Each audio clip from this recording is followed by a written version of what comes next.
Hello everyone, this is हितांशी नेटके म्हणजे तुमची लडकी जानू back with the new video.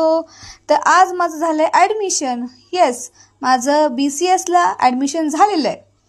तर बेसिकली मी आज सकाळी उठून ॲडमिशनसाठीच गेले होते. ॲडमिशन माझं झालं आणि त्यानंतर ऑफकोर्स मी मिसळपाव खायला गेले होते. म्हणजे छोटंसं तरी सेलिब्रेशन व्हायलाच पाहिजे ना, तेवढी तर ट्रीट मी डिझर्व करतेच ऑफकोर्स. तर त्यानंतर थोड्या वेळानंतर मला रिअलाईज झालं की मला जायचं एक ऑडिशनला. येस, मी एका ऑडिशनला चालली आहे, एका वेबसिरीजच्या, म्हणजे मराठी वेबसिरीजच्या.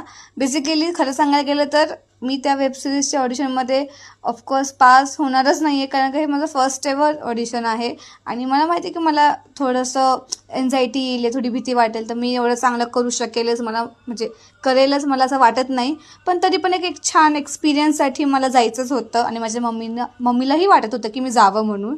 तर बेसिकली मी गेले आणि ऑफकोर्स मी थोडीशी नर्वस झालेच होते, पण ओव्हरऑल एक्सपिरियन्स छान होता. मला कळलं कसं काय होतं म्हणजे एका ऑडिशनमध्ये. सो असा माझा दिवस छानपैकी स्पेंड झाला आणि मम्मी मला घरी आल्यावर मस्तपैकी मोटिवेशन दिले की you can do it every time, don't worry. Okay, bye.